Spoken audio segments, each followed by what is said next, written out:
নমস্কার বন্ধুরা, কেমন আছেন? আশা করি আপনারা সবাই খুব ভালো আছেন, আমিও খুব ভালো আছি। আবার আপনাদের সামনে একটি রান্নার ভিডিও নিয়ে আমি হাজির হলাম। আপনারা আমার ভিডিওতে এত ভালোবাসা দিয়েছেন যে আমি ভিডিও করতে ভীষণভাবে উৎসাহী হয়ে পড়ি আপনাদের করা সুন্দর সুন্দর কমেন্টগুলো দেখে। প্রথমেই চাল দেখাচ্ছি, যখন বুঝতেই পেরে গেছেন আজকে নিশ্চয়ই কিছু চালের কিছু রেসিপি আপনাদের সামনে শেয়ার করব। চালটা ধুয়ে নেওয়ার পর দেখিয়ে দিচ্ছি কি কি সবজি আমি কেটে রেখেছি।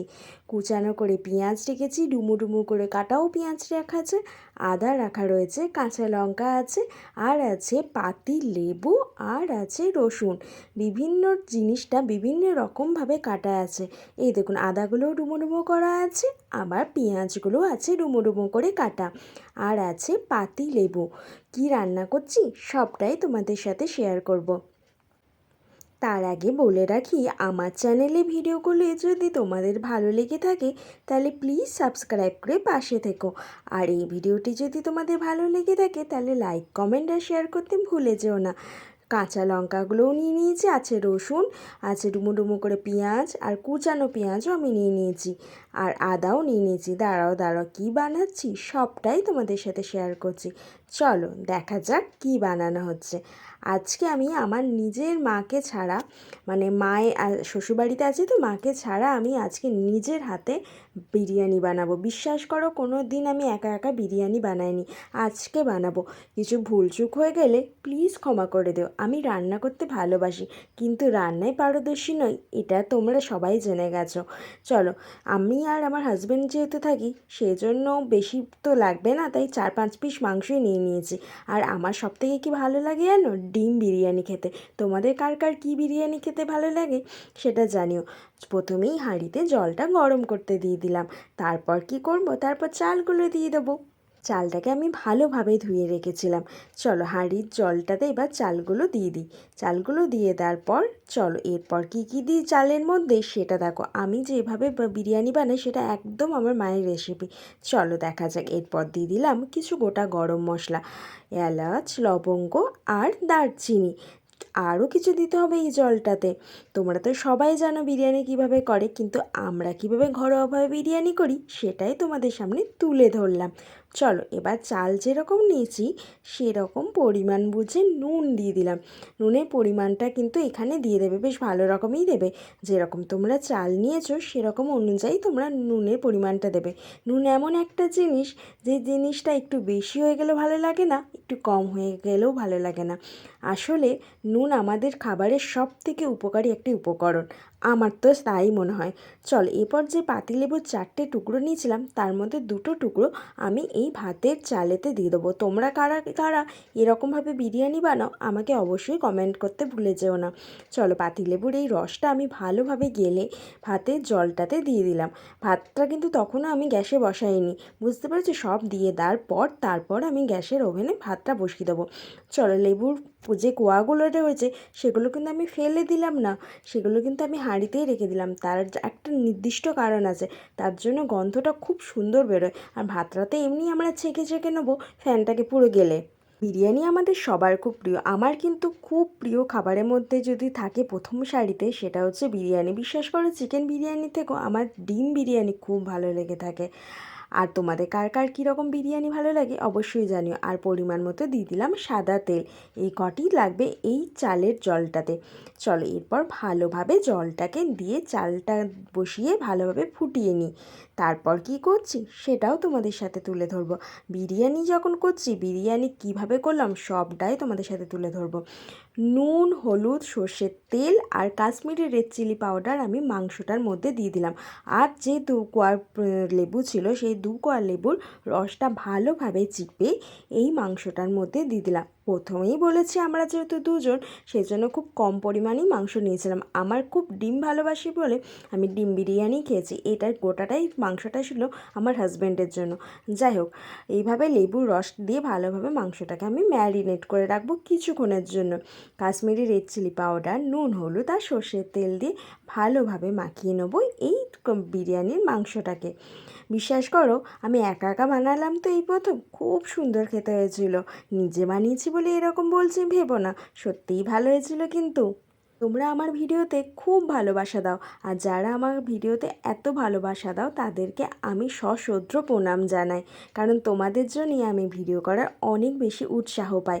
চলো এবার একটা পেস্ট বানানো যাক। ডুমো ডুমো করে কাটা পেঁয়াজ, আদা আর কাঁচা লঙ্কা আর রসুনটা যেটা নিয়ে নিয়েছিলাম সেটা দিয়ে আমি একটা পেস্ট বানিয়ে নেবো। তোমরাও কি এইভাবে বিরিয়ানি বানাও? একটু জানিও তো কমেন্টে। ভালোভাবে এবার আমি এই পেস্টটাকে বানিয়ে নেবো। চলো পেস্টটা বানিয়ে নেওয়া যাক, তারপর দেখা হচ্ছে এরপর আমি কি করি। চলো বানিয়ে নেওয়া যাক এই পেস্টটা। এই পেস্টটায় কিন্তু অনেক কাজ বিরিয়ানিতে, মানে উপকরণ খুব উপকারী উপকরণ বলতে এটা কিন্তু একদম নাম্বার ওয়ানে আছে, কারণ এটার জন্যই গ্রেভিটা এত সুন্দর হয় খেতে। চলো পেস্টটা বানানো হোক, তার সাথে আবার একবার তোমাদেরকে অনুরোধ করে যাই, যদি আমার চ্যানেলে ভিডিওগুলো তোমাদের খুব ভালো লেগে থাকে তাহলে প্লিজ সাবস্ক্রাইব করে পাশে থেকো। সবাই সবার পাশে থাকলে তবেই সবাই আমরা একসাথে এগিয়ে যেতে পারবো, আর একসাথে এগিয়ে না গেলে তো মজাও হয় না, তাই না? কেউ যেন পিছিয়ে না থাকে। চলো সবাই আমরা এগিয়ে যাই, সবাই সবার ভিডিও দেখি আর সবাই সবাইকে ভালোবাসা দিয়ে পাশে থেকে এগিয়ে যেতে পারি যেন। পেস্টটা ভালোভাবে পেস্ট করা হয়ে গেছে। এরপর দেখো ভাতটাও ভালোভাবে সেদ্ধ করা যায়। আমি কিন্তু ছেঁকে ছেঁকে ভালোভাবে একটা ঝুড়ির মধ্যে নিয়ে নিয়েছিলাম। দেখতেই পাচ্ছ আমার মনে হলো যেন একটু যেন নরম হয়ে গেছে, কিন্তু তারপর যখন শুকাতে দিলাম দুটো থালার মধ্যে তখন কিন্তু আর মনে হলো না নরম হয়ে গেছে। কি সুন্দর হয়েছে দেখো, একদম ঝরঝরে। আমি লেবুর কোয়াগুলোকে ফেলে দিয়েছিলাম, কিন্তু গোটা গরম মশলাগুলোকে একদম ফেলিনি, এটা কিন্তু খুব দরকারি। চলো এবার কড়াইয়ে বসানো যাক তেল। তেলটা গরম হোক, তারপর দেখা যাক কি করি। তোমাদের বিরিয়ানি কার কার ভালো লাগে অবশ্যই কিন্তু কমেন্টে জানিও। আমার কিন্তু খুব প্রিয়। দোকানে বিরিয়ানিও যেমন প্রিয়, বাড়ির বিরিয়ানিও খুব প্রিয়, তবে দোকানের বিরিয়ানিটা একটু বেশিই প্রিয়। যাই হোক, তেলটা কিন্তু গরম হয়ে গেছে। এবার চলো, আলুতেও কিন্তু আমি কাশ্মীরি রেড চিলি পাউডারের সাথে ফুড কালার মিশিয়ে ভালোভাবে রেখে দিয়েছিলাম, কারণ বিরিয়ানি আলুগুলো বেশ হলুদ হলুদ দেখতে হয়, ওইটার জন্য আরও যেন লোভনীয় লাগে। চলো আলুগুলো কত দিয়েছি দেখেছো, কারণ বিরিয়ানি আলু আমার খুব প্রিয়। আমারও যেমন প্রিয় আমার বরেরও তেমন প্রিয়, তাই আলু একটু বেশিই দিয়েছি। আফটার অল বাঙালি তো, বাঙালিরা একটু আলু খেতে বেশ ভালোই বাসে। চলো আলুগুলোকে এবার লাল লাল করে ভেজে নিই, তারপর দেখা যাক কী করি। ভিডিওটি অনেকটি বড় হচ্ছে বলে তোমরা স্কিপ করে দেখো না, প্লিজ ভিডিওটা গোটাটা দেখো এবং তারপর একটি সুন্দর কমেন্ট করে যেও। যদি তোমাদের ভালো লাগে তাহলেও অবশ্য কমেন্ট করে দেও। আমি প্রথমেই বলেছি আমি রান্নায় খুব বেশি পারদর্শী নই, তাই একটু ভুলচুক হয়ে গেলে ক্ষমা করে দেও। আলুগুলো ভেজে তুলে নেওয়ার পর আমি কিন্তু ওই মশলা মাখানো মাংসটাকে কিন্তু একটু করে ভেজে নেবো, তাতে মাংসর টেস্টটা আমার আরও ভালো লাগে থাকে। চলো বেশ লাল লাল করে মাংসটাকে ভেজে নেওয়া যাক। এই মাংসটা যখন ভাজছিলাম না একটা সুগন্ধ ছাড়ছিল, কারণ লেবু মাখিয়ে মাংসটা যখন রেখেছিলাম তার ম্যারিনেট করার ফলে একটা বেশ ভালো গন্ধ ছাড়ছিল। চলো মাংসটা ভাজা হয়ে যাক, তারপর দেখা যাক কি করি। মাংসটা ভাজতে একটু টাইমই লাগছিলো, কারণ এদিক ওদিক সব ভালোভাবে ভাজছিলাম তো। চলো ভাজা হয়ে যাওয়ার পর আলু আর মাংস ভাজা হয়ে যাওয়ার পর চলো দেখো কেমন কি সুন্দর দেখতে হয়েছে না, পুরো দোকানের বিরিয়ানির আলুগুলোর মতো দেখতে হয়েছে। ফুড কালার আর কাশ্মীরি রেড চিলি পাউডার দিয়ে যেহেতু মাখিয়ে রেখেছিলাম, তাই আলুগুলো আরও যেন রূপ ফিরে পেয়েছে।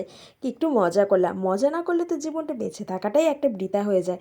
আমাদের জীবনে তো সমস্যার শেষ নেই, কিন্তু সমস্যার মধ্যেও একটু করে আনন্দ তো বেঁচে থাকতে খুব দরকারি, তাই না? চলো এবার আমি যেটা করব সেটা হচ্ছে দুধের মধ্যে ফুড কালার একটু মিশিয়ে নিয়েছি, কারণ আমার কাছে কেশর ছিল না সেদিন, তাই ফুড কালার দিয়েই কাজ চালালাম। তোমরা কারা কারা ফুড কালার ইউজ করো আর কারা কারা কেশর ইউজ করো অবশ্যই জানিও। আমি একদম ঘরোয়াভাবে যেহেতু বানিয়েছি, তাই পুরোটাই একদম ঘরোয়া উপকরণ দিয়েই বানিয়েছি।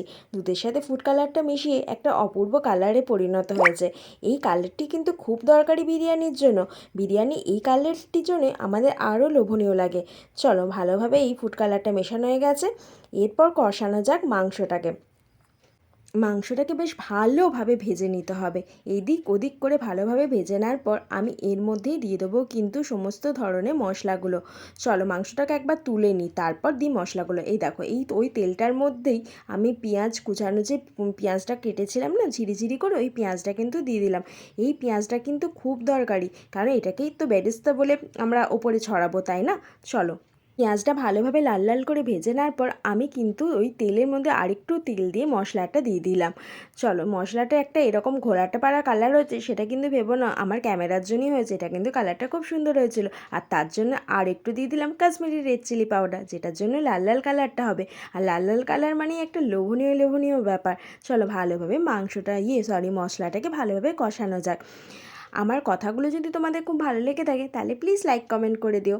তোমরা আমাকে অনেক বেশি ভালোবাসো, আমি জানি। তোমাদের ভালোবাসার কমেন্টগুলো যখন পড়ি না, বিশ্বাস করো আমার মনে হয় বেশ দারুণ, তো আমাকেও এত মানুষ ভালোবাসে এটার জেনে আমার সত্যিই খুব আনন্দিত হয়। চলো, এরপর যেটা হচ্ছে সব থেকে উপকারী কী বলো তো, বিরিয়ানি মশলা। তাই পরিমাণ মতো বিরিয়ানি মশলাটা আমি এই কষানো যে মশলাটা রয়েছে তার মধ্যেই দিয়ে দিলাম। এটা ছাড়া তো বিরিয়ানি পুরো অসম্পূর্ণ, তাই ভালোভাবে যতটা পরিমাণ তুমি বিরিয়ানি করবে সেরকম অনুযায়ী মশলাটা তুমি এই কষাতেই দিয়ে দেবে, তাতে কিন্তু খেতে আরও বেশি ভালো লাগে। দেখো, আমি ক্যামেরাটা কিন্তু ঠিকঠাক করে ধরতে পারিনি, সেই জন্য ধোঁয়াতে কীরকম হচ্ছে, তো একটু অসুবিধা হলে তোমরা একটু মানিয়ে দেখে নিও বন্ধুরা। চলো, বিরিয়ানি তো মশলাটা দিয়ে দিলাম, এরপর ভালোভাবে মশলাটা ফুটুক আর ভালোভাবে কষুক। তারপর কষানোর পর তো ওই যে ভাজা আলু আর ভাজা মাংসটা আমি এই কষানো মশলাটার মধ্যেই দিয়ে দেবো। এই যে আলু আর মাংস তো একদম রেডি, ভেজে একদম খুব সুন্দর রূপ নিয়ে বসে আছেন। চলো, এগুলো হচ্ছে বিরিয়ানির একটা অঙ্গ যেটাকে বলা হয়। এই কষানো মশলাটার ওপর আমি আলুটা আর মাংসটা দিয়ে দেবো। এরপর আরও ভালোভাবে কষাবো, কারণ আমি তো তখন মাংসটাকে ভেজে নিয়েছিলাম। এটা মাংসটা একটু শক্ত আছে, তাই একটু সেদ্ধ হয়ে যায়। আর মুরগির মাংস তো সেদ্ধ হতে বেশি টাইম লাগে না গো, ওর থেকেও একটা জল বেরোয়। আর আমি একটুখানি জল আমি মশলাটাতে দিয়েছিলাম, নয়তো তো ধরে যাচ্ছিলো কড়াইটা। যাই হোক, এইভাবে মশলাটা ভালোভাবে মাংসটার সাথে কষিয়ে নিই। তারপর কি করি চলো, সবটাই তোমাদের সাথে শেয়ার করছি। ভিডিওটি যেমন বড় হচ্ছে, বিশ্বাস করো বন্ধুরা, বিরিয়ানিটি করতেও আমার অনেকটা টাইম লেগেছে। একা একা এই প্রথম করলাম তো, সব একটু ঘাবড়ে গিয়েছিলাম। যাই হোক, আমি দেখলাম যখন বানাচ্ছি তখন আমার বন্ধুদের সাথে শেয়ার করি। ভালো করিনি, তোমরা কিন্তু একটু ভুলচুক করলে ক্ষমা করে দিও, আমি কিন্তু একদম পারফেক্ট পারিনি।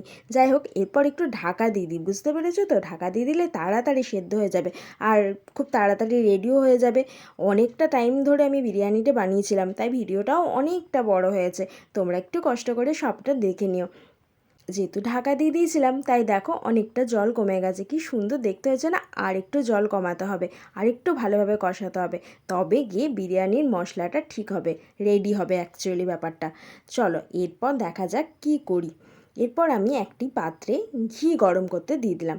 ঘি তো দরকার, বিরিয়ানিতে ঘি ছাড়া তো কি অসম্ভব ব্যাপার। ঘিটাকে ভালোভাবে আমি গরম করতে দিয়ে দিলাম একটি পাত্রে।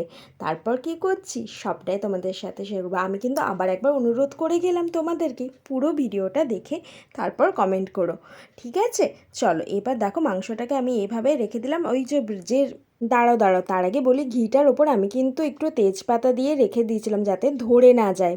প্রথমে লেয়ারটাকে তেজপাতা দিয়ে দিয়েছিলাম, তারপর আমি সেদ্ধ করা চালটা দিয়ে দিয়েছিলাম, তারপর দিয়ে দিলাম এই যে কষানো মাংসটাকে, তারপর দিয়ে দেবো আবার চালটা, তারপর দিয়ে দেবো হচ্ছে যে ফুড কালারটা আমি বানিয়েছিলাম দুধ আর ফুড কালার দিয়ে, সেটা। দেখো দেখতে কি সুন্দর লাগছে না? মনে হচ্ছে না দোকান দোকান? বিশ্বাস করো, প্রথমবার একা একা বানালাম তো আমার কিন্তু খুব ভালো লেগেছিলো। হাজব্যান্ডকে যখন জিজ্ঞেস করলাম তিনিও বললেন খুব সুন্দর হয়েছিল।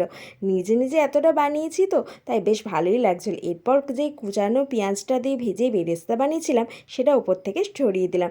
দেখতে কত সুন্দর হয়েছে না?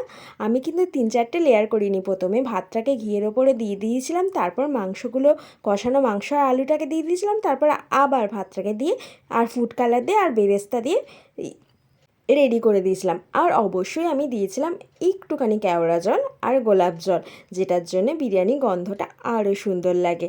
চলো, কি সুন্দর দেখতে হয়েছে না? এরপর আবার আমি কিন্তু একবার স্টিমে বসিয়ে দেবো। আর কাঁচা লঙ্কা ছাড়া বিরিয়ানিটা যেন অসম্পূর্ণ হয়ে যায়। আমার তো ভীষণ ভালো লাগে এই যে বিরিয়ানির সাথে যে পুঁতে পুঁতে দিলাম কাঁচা লঙ্কাগুলো, এগুলো দিয়ে বিরিয়ানিটা খেতে কিন্তু দারুণ লাগে। ঝাল অত লাগে না, কিন্তু একটা অপূর্ব সুন্দর গন্ধ লাগে। লঙ্কাগুলো তো পুরো সেদ্ধ হয়ে যায়, সেটার জন্য আরও ভালো লাগে। চলো, এবার একটু স্টিমে বসিয়ে দেওয়া যায়। আমি গ্যাসের ওভেনটা একদম স্টিমে দিয়ে দিলাম। এবার একটা ঢাকা দিয়ে বিরিয়ানিটাকে স্টিমে করতে দিয়ে দিলাম। বিরিয়ানিটা হোক, তার সাথে আবার একবার তোমাদেরকে তোমার এই বন্ধু অনুরোধ করে গেল, যদি আমার চ্যানেলে ভিডিওগুলো তোমাদের ভালো লেগে থাকে তাহলে প্লিজ সাবস্ক্রাইব করে দিও। আর এই ভিডিওটি যদি ভালো লেগে থাকে আর যার যার প্রিয় বিরিয়ানি তারা অবশ্যই লাইক কমেন্ট করতে ভুলে যেও না। দেখো বিরিয়ানি রেডি, চলো আবার পরের ব্লগে দেখা হবে। সবাই ভালো থেকো, সুস্থ থেকো।